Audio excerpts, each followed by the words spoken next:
That is what Paul was talking about, right? Then the second thought that comes to me is the same chapter, verse 23 to 24, okay? And the guardianship that I mentioned a few minutes ago is 3:25, okay? Same chapter, 3:25. What did it say? 3:25.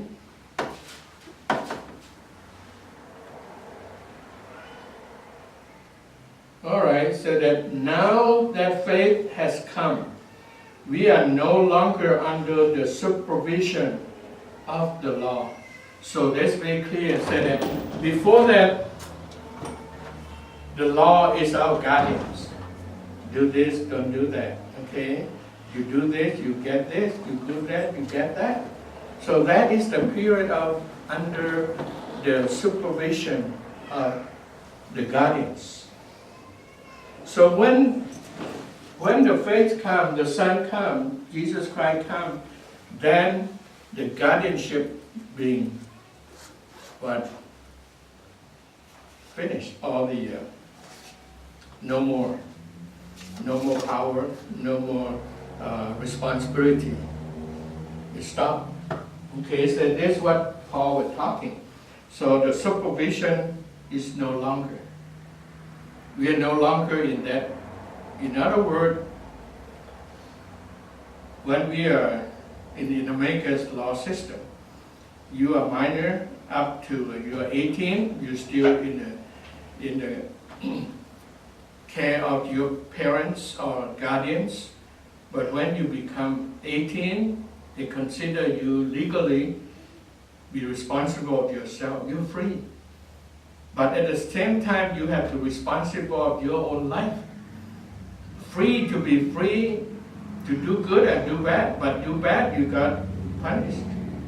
Okay, there's a legal law in our land. So I just want to pick out, say that the guardianship is very, very significant. In other chapter, another book, Paul was talking, if we don't consider law is good, so why God give us law? So we could consider law is no good? Paul said no. That's not true. The law has its own responsibility, a period of time, but then period of time is over, then the law is no effect. So now the other system takes over. That means the system or the love, the grace of Jesus Christ took over. Okay? Let us make it more clear in the life of Hagar and Sarah.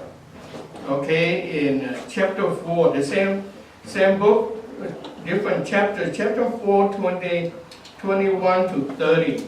Okay, talking the difference between Hagar and Sarah.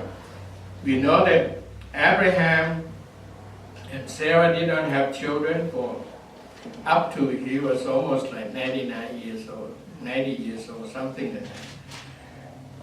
So then they come up with the idea, especially Sarah's idea, said that, okay, Abraham, go and have a child with my maiden, Hagar. Okay, so that the Bible already told us that she was a slave woman. So then the child born of that slave woman, in the ordinary way, the Bible says, in the ordinary way, that means a human way. You know, the human thought, human desire, human purpose, but not God's. But God had promised Sarah, said, no, the promised son of Abraham will come from you. Promise. No matter how old you are, or how, all other factors that seems like it wouldn't happen, but faith, trust, is a promise. So finally,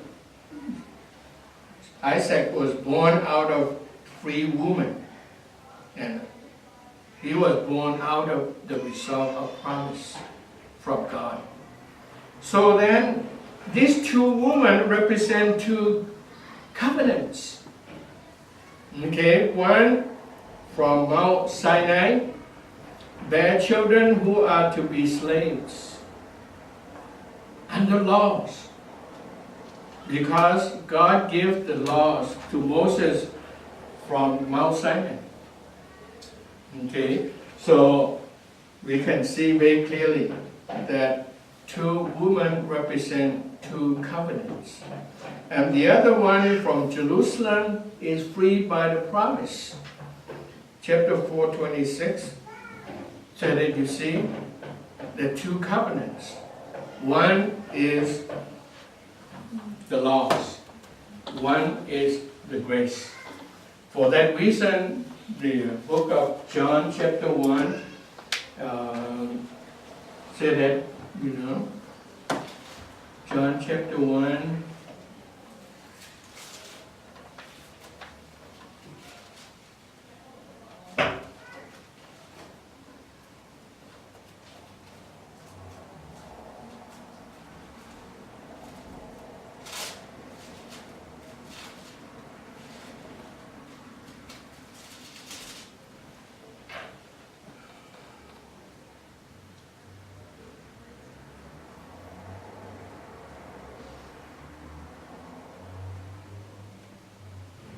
you see which verse that,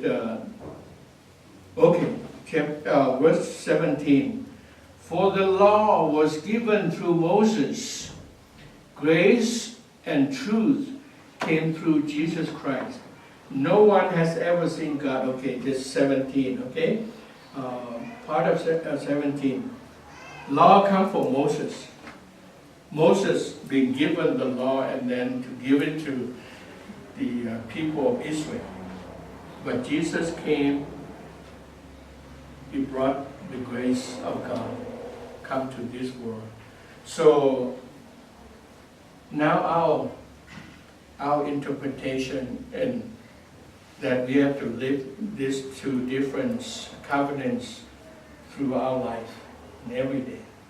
So we have to be clear that we understand these two covenants, why the law is here, why the law being recorded in the Bible, and then why God did not do it away. I tried to study what Jesus' attitude about laws, why He interact with those Pharisees, accused Him that He's a lawbreaker. Jesus said no. He said, I come to fulfill laws more fully. Everything that the law demands, I will fulfill it. So that's what Jesus' mission is all about. He come to fulfill the laws. That's why He paid the ransom Himself. In other words, He paid the price of the judgment of the law. If you sin, the justice that it demands you to die. That's the result. So then Jesus said, okay, I pay for it. So He has to die. And then He bring the covenants of grace. Said, yeah, you're wrong. You sin. You're against God. But you're being forgiven. Not because whatever you do, whatever I have done for you. So that, to me as a Christian, I think that's a blessing being a Christian. If you have other faith in other religion, you have that opportunity. You don't have that privilege to receive the grace, to come to contact or to connect it with this marvelous gift of grace from God. So then, the issue that we have to be careful. Now we, as Paul said, that we experience grace, should we go back to the influence, the power of laws. Paul said, no, don't do that. Don't you know that now you're free? Don't you know that now the law cannot catch you or arrest you as the law enforcement or police? They cannot, because already paid for it. But therefore, don't go back there. But then the next question, so in that case, then we will just breaking the laws of the Old Testament every day? Paul said, no, don't do that. By no means, don't do it. Okay? So then how are we going to handle that? I think that's our struggle. You know, sometimes the law is still ringing in our ear, in our conscience, in everything. Because we come from other, you know, for myself, I come from Buddhist background. So that, you know, the laws in Buddhist teaching is still ringing in my ears, in my hearts. I cannot say, oh, forget it. I did something wrong according to the Buddhist law or Christian laws. I feel, not myself, guilty. But the Bible said, no, you don't shouldn't. You just come to God and confess, and then God will forgive you. That's why every day I have to practice that. As soon as I feel guilty about something, I wouldn't let it eating my spirit or eating my strength, inner strength. I have to come to God and say, God, here am I. Again, you know, I break, I do something wrong, forgive me. So that is promise. And His grace. That's why I like the word that Paul said. Where there is sin, where is the weakness, then the power of God is increasing. You know? In other words, when Jesus said that, which one will love God more? Someone that have little debts being forgiven, or someone have a big debts being forgiven? The answer said what? The one have a lot of debt being forgiven. Jesus said, right. That's why a lot of people that think that themselves is good people, nice people. All my life I have done, didn't do anything terrible, bad. It's little bad, little wrong. So they don't appreciate God's grace that much. But for many of us that we make a lot of mistakes, make a lot of wrong turns in our life. So when we are forgiven and then we come and ask God forgiveness, we appreciate God's love, God's grace, God's forgiveness more. Okay, so that's why a lot of Christians have wrong concept and think that their life is very normal, pretty smooth, pretty good, not doing something that terrible, you know, criminal act or anything. For that reason, they think that you're okay. You know, they just think okay, but you know, to me, I always think that if you wear the dark clothes or kind of color clothes, when you have a spot, it doesn't show red. It doesn't show. But if you wear a white shirt or white garment, any spot is show. So in other words, for the Christians that really seek God's holiness, seek God's presence, and seek God's acceptance, more you get close to God, more for you to easily to see your spots of your life. So that's why I always like the concept of saints. You know, I'm not Catholic, but because Catholic, they have saints, this, saint, that. But I study a lot of literatures about sainthood. But one thing that I really appreciate, because for those who are, you know, try to, I would say, try to gain their sainthood by their trying actions, which I don't agree with their theological, you know, approach about life.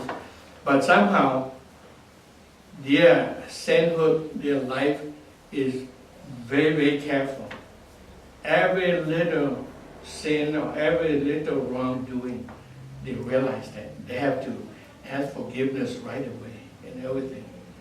That's why I said that if you are trying to approach your sainthood, you'll be speaking less and you're doing less, but you're going to spend a lot of time with God. You know, look at when Moses spent 40 days, 40 nights with God, something changed, right? What happened? His face shone, right? Have the glory, close to God. So I think this is my thought for you. If we really want to know how powerful that God love, grace, and relationship, if we get close to God, don't talk about what I should do, what I should not do, what is the law, what is... No, if you really want to spend time with God more and more, all other things will be taken care of. Then your life is going to be more like Jesus every day and every day. Okay, but of course we have to study. We have to really know what's the difference so that we ourselves will not be confused, misunderstanding, misinterpret the biblical truth about laws and grace. So because we have to deal with the two elements in everyday life. So we have to be really clear, then don't be misguided or misled by our misconception about these two. Okay? And this is a very simple way for you to understand. This is my personal experience with that, and I share with you just for 40 minutes, and hopefully it'll be helpful for you to think through it. Okay? There's so many things we can study, many ways of looking at it. You know, when we talk about theology, you know, Ben is so interested about theology. Theology is not God-made, it's man-made. Man tried to make us to understand how God look like, how God act like, how God think like, what's God thought, what is God's attitude. So in other words, it's man's interpretation about God. So that's theology. So when you're in the seminary, you have studied, you know, all kind of theology, especially, you know, German theology, you know, French theology, and American theology, and now have black theology, Asian theology, and now even have ethnic theology, Japanese theology, Burmese theology, but still have no Thai theology. Ben wants to be a Thai theologian. You know, we don't have Thai theologian yet.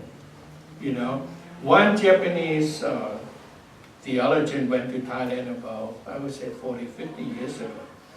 I forgot his name. He wrote a book, Water Buffalo Theology. Okay, so that represents Thai theology. But I read it, it doesn't, you know, sounds good. Okay, but it's okay, you know, at least from his perspective, how people understand God, how Thai people, how Thai culture relate to God in a Thai way. So he just wrote that theology, Water Buffalo Theology. If you're interested, go and check out and read. Okay, my time's up. God bless you. See you next week. Thank you. Thank you.